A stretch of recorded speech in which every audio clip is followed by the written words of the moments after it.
अरे अरे, रो क्यों रही हो? सुमेर ने उसके आंसू साफ करते हुए पूछा। उसने भीगी आंखों से उसकी तरफ देखा मगर बोली कुछ नहीं। अच्छा बताओ ना, क्या बात है? उसने जैनी को सीने से लगाते हुए कहा। बहुत बुरे हो तुम, बहुत बुरे हो, वो रोते हुए कह रही थी। तुम भी पूरी पागल हो। तुम्हारे अलावा मैं भला किसी और से शादी कर सकता हूँ? ये तो बस तुम्हें तंग करने के लिए। शादी तो हम दोनों की हुई होगी। सुमेर ने मुस्कुराते हुए कहा। सच्ची? तुम सिर्फ मुझे तंग करने के लिए कर रहे हो? तुम मुझसे प्यार करते हो ना? वो एकदम खिल उठी थी। तब एकदम उसे होश आया। जोया उसके पास खड़ी होकर उसका कंधा हिला हिलाकर पूछ रही थी कि अकेली किससे बातें कर रही हैं। जैनब ने इधर उधर देखा मगर वहां सुमेर का नामो निशान भी नहीं था। वो यकदम शर्मिंदा होकर वहां से चली गई। मैं ख्याल में भी उस इंसान के बारे में क्यों सोच रही हूँ जिसे मेरी कोई परवाह तक नहीं। सब कजन्स इकट्ठे हो, शादी का माहौल हो और धमाल ना हो, ये तो मुमकिन नहीं। सुमेर के घर भी कुछ यही हाल था। सबने मिलकर पूरा घर सर पर उठा रखा था। थोड़ी देर में मेहंदी का फंक्शन शुरू होने वाला था। अभी सब मिलकर डांस कर रहे थे और वो बार बार जैनब को भी खींच कर ले जाती। वो अपने सारे आंसू अंदर डाल रही थी। चेहरे की उदासी को भरपूर तरीके से छुपाने की एक्टिंग कर रही थी। वो वहां अपने दुख का मातम करने वाली अकेली थी। उसका प्यार भी उसके साथ नहीं था।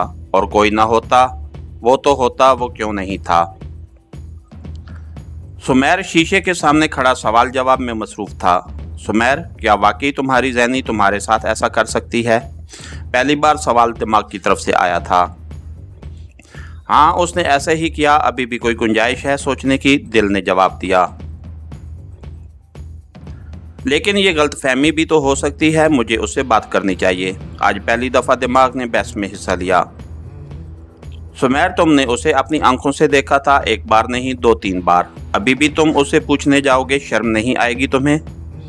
तुम कैसी लड़की से ताल्लुक चाहते हो जो किसी के भी साथ? नहीं नहीं, चुप हो जाओ। खुदा के लिए मुझे किसी से कुछ नहीं पूछना। उसने पूरी कुव्वत से चिल्ला के दोनों कानों पे हाथ रखकर आंखें सख्ती से मेज लीं। फिर ड्रेसिंग टेबल की सारी चीजें हाथ मारकर नीचे गिरा दी। वो नीचे बैठकर सर घुटनों में दिए ऊंची आवाज में रो रहा था, एक ऐसी बात पर जिसका हकीकत में कोई वजूद ही नहीं था। आ जाओ सब लोग, सुमेर भाई आ गए हैं। सारी कजन्स ऊंची आवाज में सबको बुलाती स्टेज की तरफ बढ़ गईं।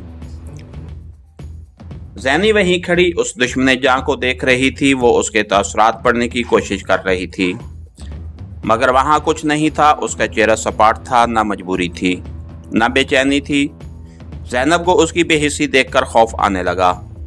उसने नजरें हटा ली। ये वो सुमेर तो नहीं है, ये कौन है? वो स्टेज के साथ ही नीचे खड़ी थी। जब किसी ने उसका नाम लिया, फिर लिया और फिर किसी ने हाथ पकड़कर खींचा। उसने ऊपर देखा तो उसकी कजन बुला रही थी। सुमेर को मेहंदी लगाने के लिए उसने जाने से इनकार किया मगर सबने मिलकर उसे स्टेज पे खींच लिया। अब मजबूरी थी, अपने प्यार के हाथों को किसी और के नाम की मेहंदी से लाल करना था। सुमेर के हाथ पर एक नोट रखा हुआ था जिस पर रस्म की मेहंदी लगाई जा रही थी। जैनब ने अपने सीधे हाथ की हथेली पे मेहंदी की प्लेट रखी हुई थी। दूसरे हाथ से वो सुमेर के हाथ पे मेहंदी लगाने लगी थी कि कोई आकर सुमेर से टकराया। सुमेर का हाथ मेहंदी की प्लेट पे लगा और वो नीचे गिर गई। सुमेर के हाथ पे पड़ा मेहंदी वाला नोट जैनी के हाथ पे गिर गया। सब लोग इस टकराने वाले के पीछे पड़े थे जबकि वो दोनों एक दूसरे की आंखों में देख रहे थे। आंखों में उमड़ती नमी को छुपाने से आंखें सुर्ख हो चुकी थीं। जैनब ने सुमेर की आंखों में अजीब सरदमोरी देखी। उस अनजानेपन से उसे खौफ आ रहा था। वो मेहंदी का नोट वापस सुमेर के हाथ पे रखती वहां से चली गई।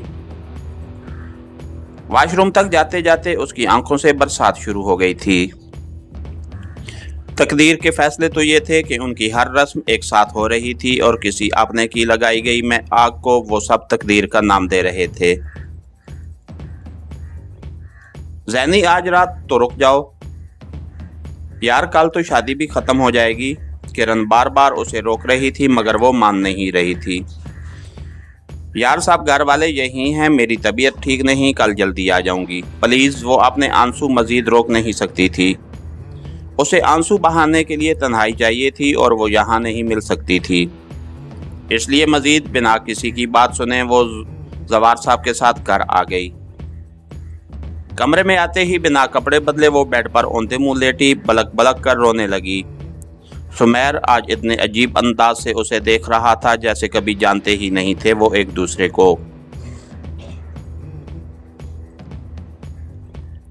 सुमेर जल्दी कमरे में जाना चाहता था मगर उसे दोस्त छोड़ नहीं रहे थे। तुम मेरे साथ ऐसा क्यों कर रहे हो? उसे अपने अकब में ज़ैनब की आवाज़ सुनाई दी। उसने फौरन मुड़कर देखा मगर वहाँ कोई नहीं था। मैं तुम्हें कभी माफ़ नहीं करूँगी। फिर ज़ैनब की आवाज़ आई, तुमने मुझे धोखा दिया, खुश तुम भी नहीं रहोगे। उसे बार बार ज़ैनब की आवाज़ें आ रही थीं मगर वहाँ ज़ैनब तो नहीं थी। ये तो उसके ज़मीर की आवाज़ थी जो उसे बेसकून कर रही थी। वो बिना किसी को बताए वहाँ से उठ आया। अब उसे सिर्फ यही बात परेशान कर रही थी कि एक बार ज़ैनी से बात करनी चाहिए थी। वो रात क़यामत की रात थी। सब लोग मिलकर दो लोगों की खुशियों का कत्ल होने पे मातम की बजाय खुशियाँ मना रहे थे और वो दोनों ही आंसू बहा रहे थे, चीख रहे थे। उनका साथ एक चीज़ ने दिया था, कैनात ने, बादलों ने, आसमान ने। वो भी वैसे ही गरज रहा था, आंसू भी बहा रहा था। एक तूफान इन दोनों की ज़िंदगी में आया था और एक पूरी कैनात में शदीद बारिश हुई थी। इस रात वो भी सुबह थमी थी जब उनके आंसू थमे थे। इसके साथ ही हमारी आज की एपिसोड का इख्तिताम हुआ। कहानीगर चैनल को लाइक कीजिए, सब्सक्राइब कीजिए और बेल आइकन को प्रेस कर दीजिए ताकि हर आने वाली नई वीडियो आप तक बर वक्त पहुँच सके। शुक्रिया।